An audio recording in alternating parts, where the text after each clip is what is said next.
ಸಿದ್ದರಾಮಯ್ಯ ಪರಮೇಶ್ವರದ್ದು ಸಿಡಿ ಬರಬಹುದು. ಮಾಜಿ ಸಚಿವ ರಮೇಶ್ ಜಾರಕಿಹೊಳಿ ಕೊಟ್ಟಂತ ಸ್ಫೋಟಕ ಹೇಳಿಕೆ. ಮೊದಲಿನಿಂದ ಸಿಡಿ ಬಗ್ಗೆ ಪದೇ ಪದೇ ಕೇಳ್ತಾ ಇದ್ರು. ಆಗ ಎಲ್ಲರೂ ನೆಗ್ಲೆಕ್ಟ್ ಮಾಡಿದ್ರು, ನಗ್ತಾ ಇದ್ರು. ಮುಂದೆ ಸಿಎಂ ಸಚಿವರದ್ದು ಕೂಡ ಸಿಡಿ ಹೊರಗಡೆ ಬರಬಹುದು. ಸಿಎಂ ಗೃಹ ಸಚಿವರು ಸಿಡಿ ಕೇಸ್ಗಳಿಗೆ ಇತಿಶ್ರೀ ಹಾಡಬೇಕು. ನನ್ನ ಕೇಸ್ನಲ್ಲಿ ಡಿಕೆಶಿ ಜೊತೆ ನಮ್ಮವರು ಸೇರಿದ್ದಾರೆ. ಜೂನ್ 4ರ ನಂತರ ಎಲ್ಲವನ್ನ ಬಹಿರಂಗಪಡಿಸ್ತೀನಿ ಅಂತ ಗೋಕಾಕ್ನಲ್ಲಿ ಮಾಜಿ ಸಚಿವ ರಮೇಶ್ ಜಾರಕಿಹೊಳಿ ಹೇಳಿಕೆ ಕೊಟ್ಟಿದ್ದಾರೆ. ಸಿದ್ದರಾಮಯ್ಯ ಪರಮೇಶ್ವರದ್ದು ಕೂಡ ಸಿಡಿ ಬರಬಹುದು ಅಂತ ಸ್ಫೋಟಕ ಹೇಳಿಕೆ ಕೊಟ್ಟಿದ್ದಾರೆ ಮಾಜಿ ಸಚಿವ ರಮೇಶ್ ಜಾರಕಿಹೊಳಿ. ಜೂನ್ 4ರ ನಂತರ ಎಲ್ಲವನ್ನ ಬಹಿರಂಗಪಡಿಸ್ತೀನಿ. ನನ್ನ ಕೇಸ್ನಲ್ಲಿ ಡಿಕೆಶಿ ಜೊತೆ ನಮ್ಮವರು ಕೂಡ ಸೇರಿದ್ದಾರೆ. ಎಲ್ಲವನ್ನ ಬಹಿರಂಗಪಡಿಸ್ತೀನಿ ಅಂತ ರಮೇಶ್ ಜಾರಕಿಹೊಳಿ ಹೇಳಿಕೆ ಕೊಟ್ಟಿದ್ದಾರೆ.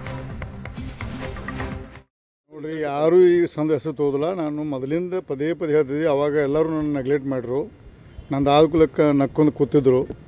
ಇವತ್ತು ಒಬ್ಬರಿಗೆ ಬಂದೆ, ಇವತ್ತು ನನಗಾಗಿದೆ. ಸಿದ್ದರಾಮಯ್ಯಗೂ ಬರ್ಬೋದು, ಪರಮೇಶ್ವರ್ ಬರ್ಬೋದು.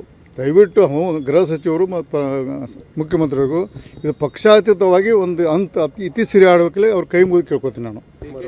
ಅಲ್ಲ ಸ್ವಾಮಿ, 14 ಸುತ್ತಾಗ ಅದು ಸುತ್ತ ಹಾಕೈತೆ. ಅದು ನಂತರ ನೇರವಾಗಿದೆ. ಅಲ್ಲ, ನಂದು ನನ್ನ ಕಡೆ ನೇರವಾಗಿದೆ. ಯಾವ ಬೇಕಾ ಕೊಡ್ತೀನಿ. ಇದು ಈ ಕೇಸು ಸುತ್ತ ಹಾಕಿದೆ. ಹಿಂಗೆ ಅಲ್ಲಿ ಮಾಡಿದ್ರೆ ನಾನು ನೇರವಾಗಿ ಡಿಕೆಗೆ ಮಾತಾಡದೆ ಕೊಡ್ತೀನಲ್ಲ. ನನ್ನ ಬಗ್ಗೆ ಷಡ್ಯಂತ್ರ ಮಾಡಿದ್ದೆ. ನನ್ನ ಕಡೆ ಇದೆ. ಯಾವಾಗ ಅರೆ ಸುಮ್ಮ ಮೀಡಿಯಮ್ ಎಲ್ಲ CBI ಕೋರ್ಟ್ ಕೊಡ್ದು. ಇಲ್ಲಿ ನೋಡಿ SIT ಬಗ್ಗೆ, ಅವಾಗ SIT ಬಗ್ಗೆ ವಿಶ್ವಾಸ, ಇವಾಗ SIT ಬಗ್ಗೆ ವಿಶ್ವಾಸಿಲ್ಲ. CBI ಕೋರ್ಟು ಸಹಿತ ಹಾಲಿ ಸುಪ್ರೀಂ ಕೋರ್ಟ್ ನ್ಯಾಯಾಧೀಶ ಅದಕ್ಕೆ ಮಾನಿಟರ್ ಮಾಡಬೇಕು. CBI ಇರಲಿ, ಯಾವುದಕ್ಕೆ ಇದ್ರೆ ನೋಡಿರಿ, ಈ ಮಹಾನಾಯಕ ಭಾಳಷ್ಟು ಹಣದಲ್ಲಿ ಪ್ರಭಾವ ಅದಾನೆ. ಹಣ ಕೊಟ್ಟೆಲ್ಲ ಖರೀದಿ ಮಾಡ್ತಾನೆ, ಸೊಕ್ಕದ ಅವಾಗ. ಅದಕ್ಕೆ ಮಾಡೋ ದೇಶ ಕಾನೂನು ಉಳಿಬೇಕಾರೆ ಈ ಕೇಸಲ್ಲಿ ಫಿಕ್ಸ್ ಆಗಬೇಕು. ನೋಡಿರಿ, 4ನೇ ತಾರೀಕು ಹೇಳ್ತೀನಿ. ಬರೀ ಡಿ.ಕೆ. ಶಿವಕುಮಾರ್ ಅಲ್ಲ, ನಮ್ಮವರು ಹತ್ರಲ್ಲಿದ್ದಾರೆ. ಆಮೇಲೆ 4ನೇ ತಾರೀಕು ನಂತರ ಅದು ಬಹಿರಂಗ ಪಡಿಸ್ತೀನಿ.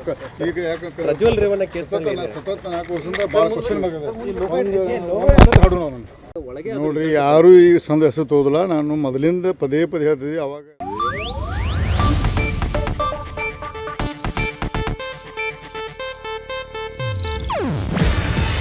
ಇದು ಏಷ್ಯಾನೆಟ್ ನ್ಯೂಸ್ ನೆಟ್ವರ್ಕ್ ಪ್ರಸ್ತುತಿ. ನೀವು ನೋಡ್ತಿದ್ದೀರಾ ಏಷ್ಯಾನೆಟ್ ಸುವರ್ಣ ನ್ಯೂಸ್.